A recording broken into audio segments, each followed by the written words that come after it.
पहली तारीख को तुझे ऐसा फंसाया था कि तू केस से निकलना ही भूल गया और अदालत भी छोड़ दी तूने। वाह चड्डा वाह, कानून की दलाली से इज्जत की नीलामी तक आ गए।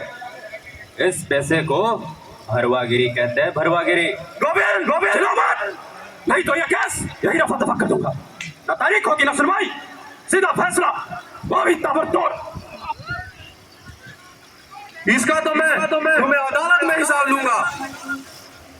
चड्डा चड्डा समझाओ इसे।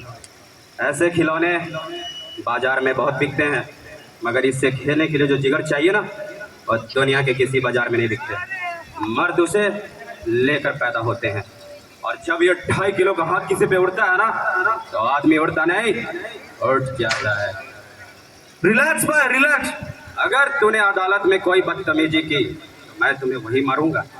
जज ऑर्डर करता रहेगा और तू पिटता रहेगा।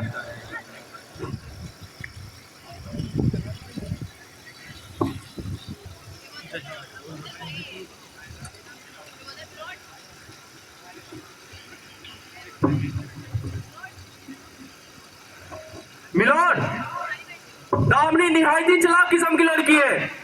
ये गरीब पैदा जरूर हुई है, पर इसने हमेशा अमीरों का ख्वाब देखे है मिलोड। इसलिए ये शेखा जैसे भोले वाले लड़कों को अपने प्यार के जाल में फंसाया। मिलोड, दरअसल इसकी नजर गुप्ता खानदान की तिजोरी पर थी।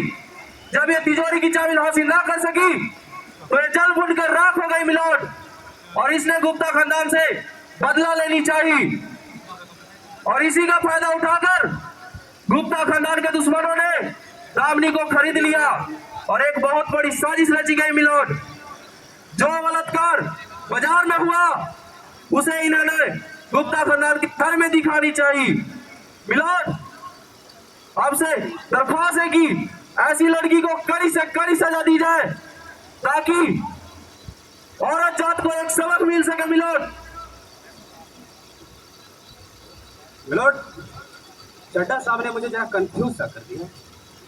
लगता है ये हिंदी फिल्मों कुछ ज़्यादा ही देखते हैं, क्योंकि इनका ये केस हिंदी फिल्मों की तरह है, जिनमें ना जाने कई कहानियां आपस में उलझी हुई है। पहली तारीख को ये कहते हैं कि दामिनी पागल है, उसे पागल खाने भेज दिया, और आज ये कह रहे हैं कि दामिनी चालाक है। वो इतनी चालाक कि वो प्लान कर सकती है, वो स्कीम कर सकती है, वो साजिश कर सकती है।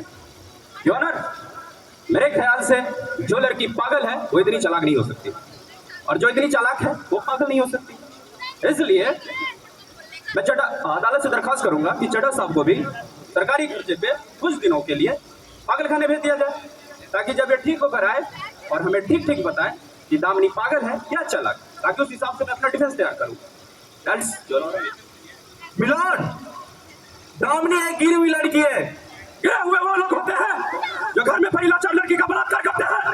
गिरे हुए वो लोग होते हैं जो अस्पताल में पड़ी एक लड़की का खून करते हैं। और मैं अपने गवाह पेश कर चुका हूँ मिलोड, और मैं उन्हीं कुछ गवाहों से सवाल करने की इजाजत चाहूंगा मिलोड। इजाजत है।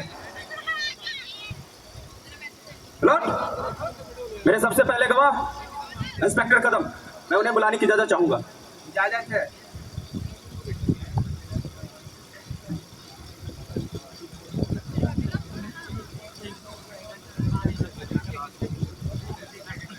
हाँ तो इंस्पेक्टर कदम, उर्मी ने अपने हाथ में खत रखकर गला तो नहीं काटा होगा, और अगर गला काटा होगा तो फिर वो खत नहीं रख सकती। इसका मतलब कि खत उसके हाथ में किसी और ने रखा।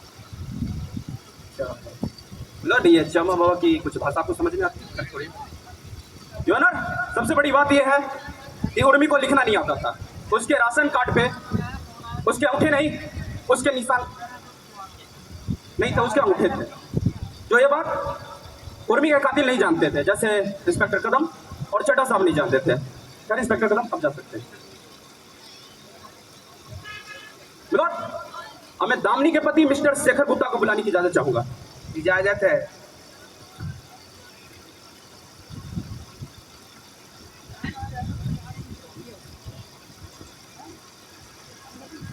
फादर शेखर बाबू, ये बताइए, क्या आप अपनी पत्नी से प्यार करते हैं?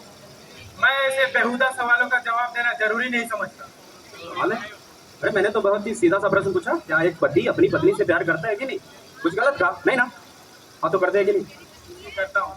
क्या कहा? जरा जोर से बोलिए, ऊंचा बोलिए, मुझे थोड़ा कम सुनाई देता है। जी करता हूँ। आंखें झुका करके नहीं, अपनी पत्नी से आंखों में आंखें डाल कर कहिए कि आप उससे प्यार करते हैं कि नहीं। एक औरत के विश्वास का सवाल है। जी करता हूँ, बहुत प्यार करता हूँ। मिलट, तो देखा आपने, शेखर बाबू अपनी पत्नी से सॉरी बहुत ज्यादा प्यार करते हैं। ये मैंने भी सुना, आप सबने भी सुना और चड्ढा साहब ने भी सुना। खैर ये और बात है कि मुस्कुरा कर भी कह सकते हैं। हाँ तो शेखर बाबू, मुझे हैरानी हो रही है कि आप एक ऐसी लड़की से प्यार करते हैं जो आपके माँ बाप की बेइज्जती करती है। आप एक ऐसी लड़की से प्यार करते हैं जो पागल है, बददिमाग है, और तो और वो आपसे नहीं आपके दौलत से प्यार करती है। आप एक ऐसी लड़की से प्यार करते हैं जो आपके गुप्ता खानदान को कोस में खर्च के ले आई। क्या बकवास कर रहे हो तुम? जो मन में आप बोल देते हो। अरे ऐसा मैं नहीं, ऐसा तो आपके घर वाले और आपके काबिल वकील चड्ढा साहब ने दामनी पे इल्जाम लगाए हैं। खैर छोड़िए, मैं भी जानता हूँ कि लोग झूठ बोल रहे थे। हाँ तो शेखर बाबू, ये बताइए, उस दिन जब आपकी पत्नी घबराई हुई आपके पास आई और जहां आपको बुला करके ले गई, जहां उर्मी का बलात्कार हो रहा था, चड्ढा साहब जरा ध्यान दीजिए प्लीज, वहां पे आपने क्या देखा? ऐसा कुछ भी नहीं हुआ। क्या मतलब दामनी झूठ बोल रही है? पर मैंने तो ऐसा नहीं कहा। आपने क्या कहा? दामनी कह रही है बलात्कार हुआ और आप कह रहे नहीं हुआ। इसका मतलब दामनी झूठ बोल रही है। वो झूठ क्यों बोल रही है? अब वो झूठ क्यों बोल रहे हैं? पर मैं कह रहा हूँ ना, ऐसा कुछ भी नहीं हुआ। इसका मतलब दामनी पागल है। बिल्कुल नहीं। सॉरी चड्ढा साहब, आप सही कह रहे थे। दामनी गिरी हुई है, बिकी हुई है, पागल है। Stop this bloody nonsense! I am talking only sense. Stop it! Stop it! आपको हमारे पति से ऐसे बात करने का कोई हक नहीं है। वो हमारे लिए गवाही दे या ना दे, उनकी मर्जी। भगवान के लिए भरी अदालत में उन्हें ऐसे शर्मिंदा न करे। जाने दीजिए उन्हें। आप अपने आप को समझती है? क्या समझती है अपने आप को? खरीद लिया है, गुलाम हो, नौकर हूँ आपका। अरे तुम जैसे दो टके की औरत को तुम अपने बाजू में ना आने दो। अगर 1 लाख ब्याह मेरी पत्नी से कहा ना तो सोच लेना। मिलोट, तो देखा आपने, जब मैं पति से कुछ कहता हूँ तो पत्नी चिल्लाती है, और जब मैं पत्नी से कुछ कहता हूँ तो पति को बुरा लगता है। इस बात से यह साबित होता है कि इन पति पत्नी के बीच में बहुत ही गहरा संबंध है, जो ऐसे नाजुक वक्त में भी चट्टान की तरह मजबूत है। बावजूद इसके दामनी ने शेखर के सगे भाई पे बलात्कार का इल्जाम लगाया। बावजूद इसके कि दामनी गुप्ता खानदान को कोर्ट में घसीट के ले आई, लेकिन फिर भी शेखर दामनी के खिलाफ एक शब्द सुनने को तैयार नहीं, क्योंकि वो तहे दिल से जानता है कि दामनी जो कर रही है वो सही है, वो जो कह रही है वो सच है। और मैं यही सच शेखर बाबू की जुबान से सुनना चाहूंगा। शेखर बाबू, मैं आपसे और कोई सवाल नहीं करूंगा, मैं केस छोड़ रहा हूं। दामनी को मेरी नहीं, आपकी जरूरत है, आपकी। आप उसके पति है, आप ही सब कुछ है उसके। इसलिए फैसला आपको करना है, आपको, कि आप उस 2 अपराधी को बचाने के लिए आप अपनी मासूम निर्दोष पत्नी को सजा दिलाएंगे। यह फैसला आपको करना है, आपको। मिलोड, मुझे तो कुछ समझ में ही नहीं आ रहा है, ये पति पत्नी अपने गहरे प्यार की नुआई से क्या साबित करना चाहते हैं? जब बेदोकारी का दलोल कानून, शर्म आना चाहिए ऐसे लोगों को जो एक औरत की झूठी जज्बात का सहारा ले रहे हैं। Milord, you bloody bastard. Milord, milord, मेरी अचानक तबीयत खराब होने की वजह से मैं अदालत से दरख्वास्त चाहूंगा कि अगली तारीख दे दी जाए। मिलोड,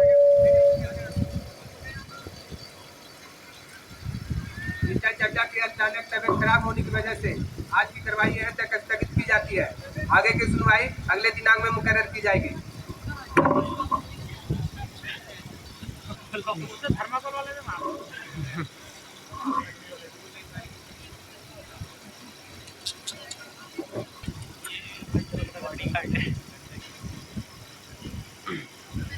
मिलोड, दामनी भाग गई। मिलोड, वो अब तक जान चुकी है कि उसका रंग जल्दी उतरने वाला है। वो अदालत छोड़ के भाग गई। मिलोड, अब तो हमें उस दिन का इंतजार करना चाहिए जब उसे पुलिस पकड़ के लाएगी, तभी उसका फैसला होगा। मिलोड, और मैं अदालत से दरख्वास्त चाहूंगा कि अगली तारीख दे दी जाए। मिलोड, नहीं मिलोट, मुझे पूरा यकीन है कि दामनी को यहाँ आने से कोई रोक रहा है। मिलोट, दामनी जरूर आएगी, जरूर आएगी। कईयों की दुआएं उसके साथ है, हम सबकी उम्मीदें उसके साथ जुड़ी हुई है। मिलोट, वो जरूर आएंगी।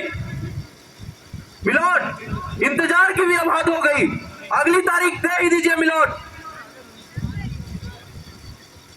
मिलोट, अगली तारीख देने से पहले मैं कुछ अर्ज करना चाहूंगा। इजाजत है। पहली तारीख को यह कहा गया कि दामिनी पागल है, उसे पागल खाने भेज दिया।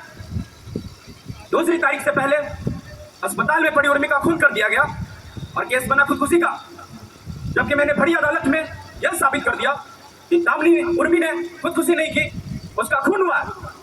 और उस दिन शेखर भी सारे सच कहने ही वाला था कि चड्ढा साहब ने फिर से अपनी चाल चल दी और बीमारी का झूठा नाटक लेकर के तारीख ले ली। और आज अब फिर से तारीख दे रहे हैं। उस तारीख से पहले सिर्फ पे कोई ट्रक मुझे मार के चला जाएगा और केस बनेगा रोड एक्सीडेंट का। आप फिर से तारीख दे देंगे। उस तारीख से पहले दामिनी को पागल बना करके पागल खाने भेज दिया जाएगा और इस तरह न कोई सच्चाई के लिए लड़ने वाला रहेगा और न कोई इंसाफ मांगने वाला, और रह जाएगी तो सिर्फ यह तारीख। और यही होता रहा मिलोड, तारीख पे तारीख, तारीख पे तारीख, तारीख पे तारीख मिलती रही है, लेकिन इंसाफ नहीं मिला मिली है तो सिर्फ यह तारीख।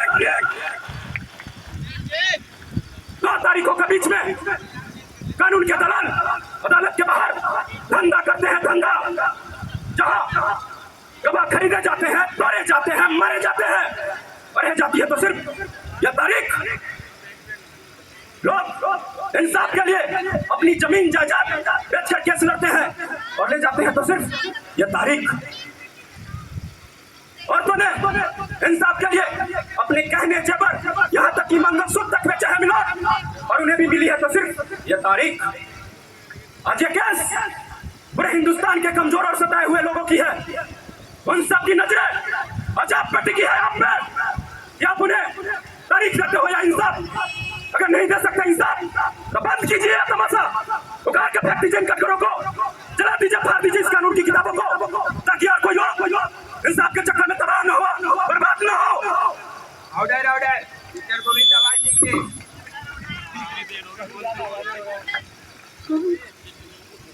वो लोग मुझे मारने की कोशिश कर रहे थे, बहुत मुश्किल से जान बचा कर आई हूँ। दामिनी तुम ठीक तो हो ना? हाँ ठीक हूँ। लौट, मेरा अंदाजा बिल्कुल सही निकला। दामिनी को जान से मारने की कोशिश की गई थी। अब अदालत खुद समझ सकती है कि दामिनी की मौत से कैसे फायदा हो सकता है। मिलोड, बड़ा गुप्ता और कदम ऐसा क्यों करेंगे milord? Point of noted milord, मैंने किसी का नाम नहीं लिया। चड्ढा साहब ने कदम का नाम लेकर यह साबित कर दिया कि इस केस में इंस्पेक्टर कदम भी शामिल है। मिलोड, हमें दामिनी के पति मिस्टर शेखर गुप्ता को बुलाने की इजाजत चाहूंगा। इजाजत है। मिलोड, वो भाग गया बेचारा। जिसकी पत्नी ऐसी पागल हो वो क्या ही मुंह दिखाएगा, भाग गया वो। नहीं मिलोड, मुझे पूरा यकीन है कि शेखर दामिनी को इस हालात में छोड़ के कहीं नहीं जाएगा। या तो उसे कहीं बंद कर रखा हो या फिर गुप्ता खानदान की झूठी इज्जत बचाने के चक्कर में उसकी बलि चढ़ा दी गई होगी। मिलोड, एक बाप अपने बेटे को क्यों मारना चाहेगा मिलोड? क्यों नहीं, जब अपनी बेटी से हम बहू पे जानलेवा हमला कर सकते हैं। नहीं चाहिए इंसाफ, नहीं चाहिए। दामिनी संभालो अपने आप को, हमें इंसाफ मिलेगा, सच्चाई की जीत होगी। गोविंद जी मुझे बोलने दीजिए, मुझे बोलने दीजिए। बहुत सुना, बहुत देखा, उर्मी के बलात्कार को इन लोगों ने धंधा बनाया है, धंधा। उर्मी की बर्बादी को इन्होंने पैसे कमाने का एक जरिया बनाया है। अरे कितनों से भी बदतर है ये लोग, जो जिंदा इंसानों को नोच खाते हैं। ढोंगी है, बड़े भी है, सबके सब। अरे मंदिर में जहाँ देवी की मूर्तियों को रेशमी कपड़े पहनाते हैं, वही दूसरी ओर औरतों के कपड़े उतारते हैं। नहीं करना मुझे इन लोगों के बीच कुछ साबित, कुछ नहीं करना। अरे उर्मी के बलात्कार को होते हुए क्या देख लिया, उसे इंसाफ दिलाने क्या चली मैं। हर गली हर नुक्कड़ पे उसका बलात्कार हुआ, बार बार बलात्कार हुआ। नहीं बाबा नहीं, अब तो उसकी आत्मा को शांति से रहने दो। जज साहब, मैं केस वापस लेती हूँ। शायद मैं पागल ही थी, नहीं शायद मैं पागल ही हूँ। आप मुझे वहीं भेज दीजिए जज साहब, मेरी वहीं सही जगह है।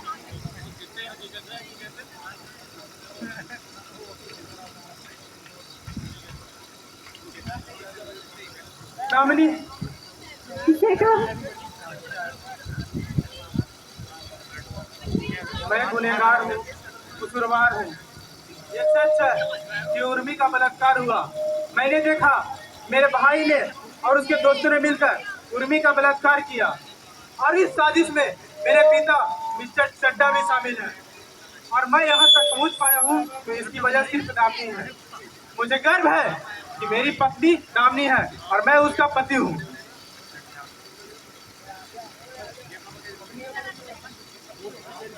सारे सबूतों और गवाहों के मद्देनजर रखते हुए अदालत इस नतीजे पे पहुंची है कि आकाश और जितेश उर्मी के बलात्कारी है। इन दोनों को धारा 376D के अनुसार अदालत इन दोनों को फांसी की सजा सुनाती है और मिस्टर कदम और मिस्टर चड्डा को घूस लेने और अपराधी को छुपाने के जुर्म में इन दोनों के 7 साल की सजा सुनाती है।